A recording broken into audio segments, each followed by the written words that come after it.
Alors, bienvenue à tous. Bonjour Marie-Pierre. Bonjour. Alors, ce mois-ci, au mois de mars, on va parler de l'assurance médicaments.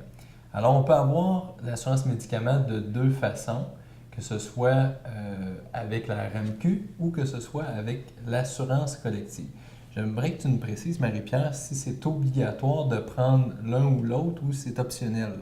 Oui, en effet, dans le fond, la loi est claire. Au Québec, tous doivent être couverts par un régime d'assurance médicaments.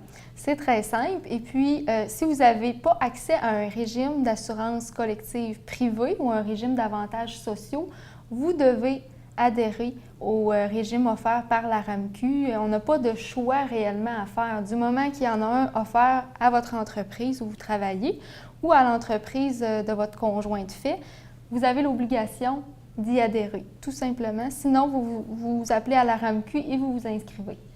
Oui, ça c'est important. Il y en a beaucoup qui peuvent Oui. l'oublier ou être en deux ondes Oui, grises. Tant qu'on ne réclame pas, ça va bien, mais qu'on réclame...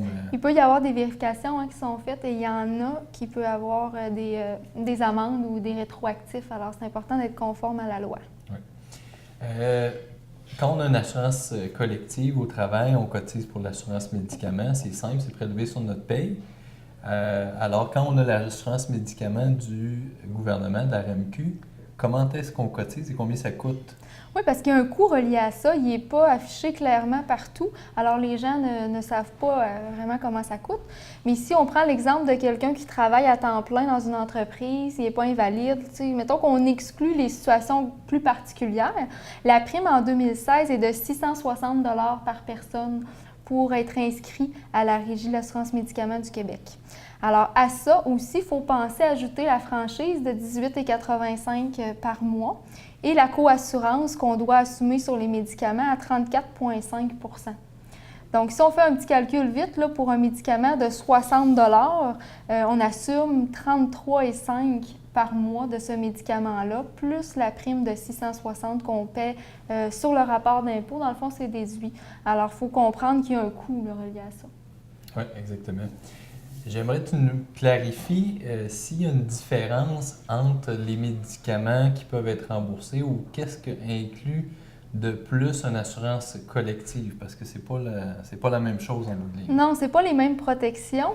Puis si vous avez un régime offert, en fait, vous devriez être content parce que quand on regarde les différences de protection au niveau de la liste des médicaments, c'est pas rare qu'on voit une liste de médicaments qui est près du double ou même plus que le double qui est couvert versus la protection offerte à la RAMQ. Et il y a beaucoup d'autres protections qui sont couvertes comme les perruques, les fauteuils roulants, la chambre d'hôpital, l'ambulance, toutes sortes de protections comme ça, l'assurance voyage, l'assurance vie.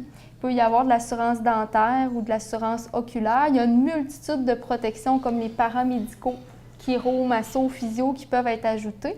Et puis, on peut contrôler les co-assurances et les franchises dans une assurance collective, ce qui est intéressant, alors qu'à la RAMQ, on a ce qui est offert et c'est tout. Dans un régime d'assurance collective, on peut faire quelque chose qui est sur mesure.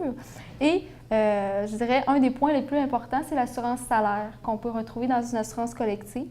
En assurance salaire courte durée ou longue durée, selon ce qui a été choisi, c'est une assurance salaire sans question médicale qui peut être très importante pour certaines personnes qui ne sont pas nécessairement assurables de par leur santé. Ouais.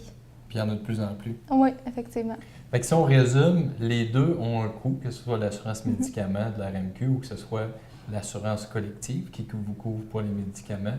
Cependant, comme Marie-Pierre nous a bien expliqué, il y a plusieurs avantages à détenir une assurance collective. Il y a beaucoup plus de choses qui sont couvertes. Alors, si vous détenez l'assurance médicaments seulement, parce que votre employeur ne l'offre pas, à ce moment-là, ce serait important de nous consulter pour vérifier est-ce que vous soyez bien couvert en cas d'invalidité. Merci, Frédéric. Merci.